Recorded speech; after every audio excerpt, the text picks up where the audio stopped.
Hello and welcome back to Sim Racing Reviewed. Today we will be discussing what I believe may well be the most underrated entry-level sim wheel on the market. Since it came out in 2016, the Thrustmaster TMX has been overshadowed by its more well-known competitors from Logitech, the G29 and G920. Even its siblings in the Thrustmaster lineup, the T80 and T150, seem to get a whole lot more attention. Today, we aim to take a deep look at the TMX to see if it really can contest to be the king of the low-budget wheels. Today, we'll cover what you get when you open the box. Then, we'll take a look at the base, the wheel, the pedal set, and the driving experience, along with comparing it to some close competitors before we finally give you a verdict on the TMX. Let's dive in. A quick note before we begin our review. The TMX is a wheel for only Xbox and PC. The Thrustmaster T150, its brother, which is nearly identical, is only for PS4 and PC. However, most things that apply to the TMX also apply to the T150. Additionally, for the purposes of this review, I will be mounting the wheel directly to a desk using the clamp and putting the pedals on the floor using the rubber grips to prevent sliding. I do this so I can emulate what it would be really like with an entry-level sim racer trying to use this wheel. When you open the box for the TMX, the very first thing you notice is the wheel and base itself. The base is a plastic case and comes with a clamp for table or stand mount, which, in my experience, has worked great. I have never had an issue with the base shifting or moving in my many hours of gameplay. Moving on to the wheel itself, we have an 11-inch plastic rim with rubber side grips. Although 11 inches is a little smaller than some real-life wheels, it is still a pretty generous size for this price range. The wheel itself has 10 buttons on the rim, plus the D-pad, with the Xbox control button and the mode button on the base, along with two floppy paddle shifters that are each 5 inches tall on the sides. I found the decently large number of buttons on the wheel a really nice touch by Thrustmaster, especially on a lower budget wheel. Moving on to the pedals, we have two options, the standard TMX 2-pedal plastic set, or the T3PA pedal set if you have the TMX Pro model like I do. I'll say more about this later, but I think that the pedals are a defining factor of this wheel. The final components in the box are the rubber brake pedal mod, the connection cords for the wheels to the pedal base, and the instruction booklet. The package itself weighs in at around 7 pounds, and all the components are very nicely wrapped. Looking at the base for this wheel, we have a plastic case with the table clamp. However, once we look a little further inside, we can see what I think is a groundbreaking innovation by Thrustmaster. Instead of being fully gear-driven, like most of its entry-level counterparts, the TMX uses a so-called hybrid system of both gears and belts to power its force feedback. This differs from pretty much all of its competitors, and I think really improves the experience of this wheel. I will talk more in depth about this later and in the video, but it helps the TMX provide smoother and quieter force feedback, which is a huge upside for an entry-level wheel. The TMX has a single motor and can rotate between 270 and 900 degrees, which, while not a huge amount, should suit nearly all driving needs. The TMX is also relatively precise with a 12-bit resolution, meaning that there are 4,096 different positions on the wheel's steering axis. For comparison, the Logitech G920/G29 has 8 bits and 256 different positions, so the Thrustmaster is slightly more precise than the G29. Moving on to the rim itself, we have an 11-inch non-interchangeable 3-spoke plastic circular rim with black rubber grips on both sides. To me, 11 inches is a great deal for a wheel at this price range, and the rubber grips work really well. They're easy to grip, but they don't hurt or stick, and my hands felt great after hours of playtime. The plastic rim itself is well built, and, while not metal, still works just fine. The rim also has lots of buttons, which I really appreciate, as it makes mapping a whole lot easier. On the rim itself, we have 10 buttons, a D-pad, and two 5-inch paddle shifters. 8 buttons are on the pop-out that protrude from the spokes, while the 2 buttons are on the center spoke. These buttons all correspond to an Xbox controller, which can be useful if you're using a console. On the base itself, we have 2 more buttons, the Xbox home button and the mode button, which adds up to a total of 13 buttons plus a D-pad. The amount of buttons, especially for an entry-level model, is great. Props to Thrustmaster for this one. The more mapping, the better. On the sides of the wheels, there are 2 metal 5-inch paddle shifters.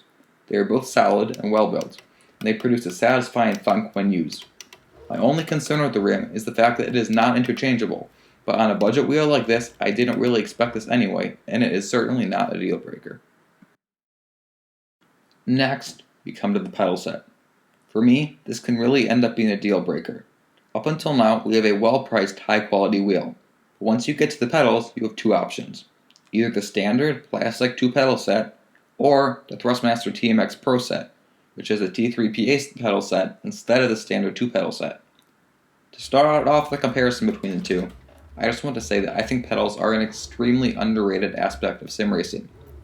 Pedals, as we see here, can make a huge difference in your enjoyment of your sim, and it is very important to keep in mind just how influential they can be. With that in mind, let's jump in. The first option for your TMX is to buy the standard pedal set. This is a 2-pedal, no-clutch set, and is entirely plastic construction. It is also very narrow and easy to displace and move when using.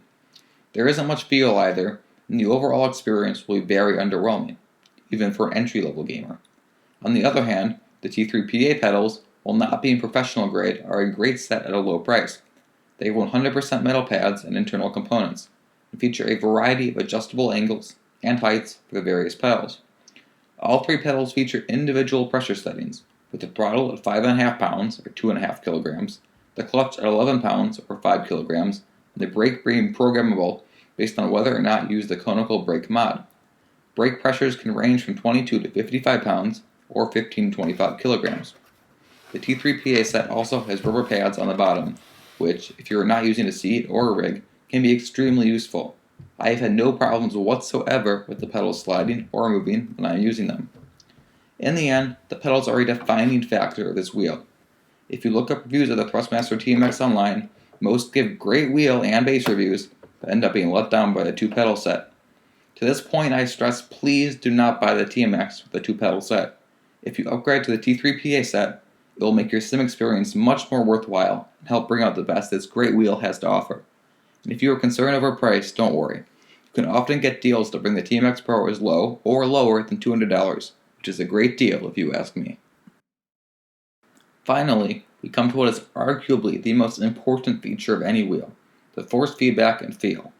To me, Thrustmaster really hit it out of the park with this one. The hybrid gears and belt system produce a smoother and quieter force feedback experience than the gear-driven wheels, of which nearly all of the TMX's competitors are. Not only this, but the feeling is also great. For a wheel at this price, I am genuinely impressed. The force feedback is decently strong, you can really feel the road and sense the grip limit well. When matched up with any simulator, like Project Cars 2, sensations are excellent. This wheel also excels on full-on simulators, such as iRacing, however, which I think proves this wheel isn't only for beginners, it is also optimized for PC racing. My favorite part about this force feedback, though, has got to be the ability to sense the grip limit. I was amazed at how easy it was to tell when the car was on the edge.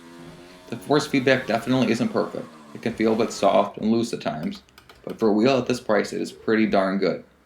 I genuinely enjoy driving with this wheel, and it really provides a satisfying experience overall.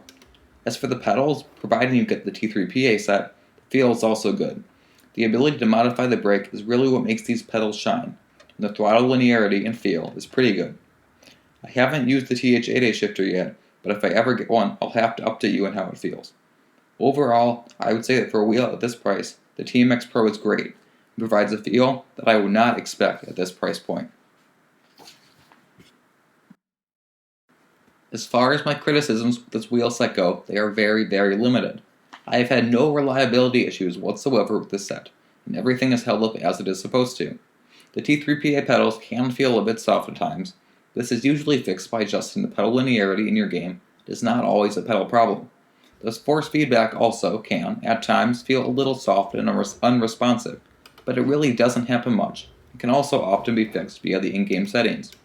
In fact, I have only one major beef with this wheel, the lack of interchangeable rims.